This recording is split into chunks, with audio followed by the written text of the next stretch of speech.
دغه تحفه ده وزن خو دومره نه لري خو منځ کې یو څه هغه کېږي پړقېږي څه به یې عثمانه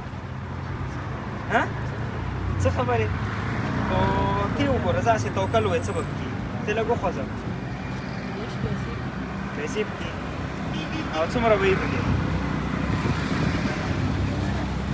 تقریبا 10,000 پکې ښځه ته خلاص کړې ځه تاسو لږ نږدې شئ چې وګورئ دا خلاص کړي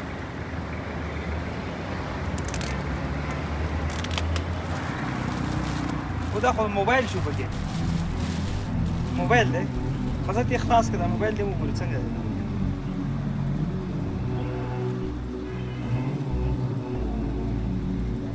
نوکان دې نشته خو خلاص یې کړه ویش کوه خیر دی خلاص کړه خلاص کړه کش یې کړه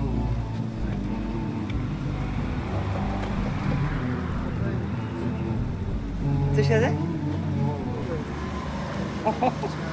یو کلي ده د څه شي ده قلب کې ښځه ته راځه دا کلي ځان سره کړه دا ګوره یو قیمتي کلي ده ورکه یې بیانه ښه صحیح ده زه راځه دا څه شی لیکلی څه شی لیکلی قمر موسسه ده که بنسټ دا چابي دې کلي دا خلاص کړه دې قلف ده دا خلاص کړه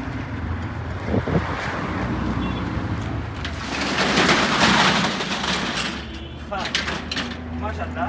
مبارک دی ښه عثمان خان دلته کښېنه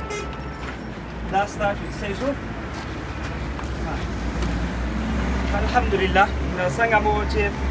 عثمان خان سره وعده کړې وه چې ځمکه م د کور په خاطر ور واخیستله اوس آبادي یې پاتې ده هغه خو مو تاسو ته سپارلې ښه کور خو به جوړ شي ورته دی به پکې واوړئ خو دی به خوري څه نو هغې لپاره هم الحمدلله دغه دوکان ترتیب مو ورته جوړ کړه دا د کونړ کې دغه د جلال آباد اډه ده په دغه 4 چارپیره ساحه کې دلته موټر فروشي هم ده د دوستانو په مشوره باندې دلته به انشاءالله ښه چلیږي خصوصا مشروبات دې نه بعد اوړی دی هوا ګرمیږي نو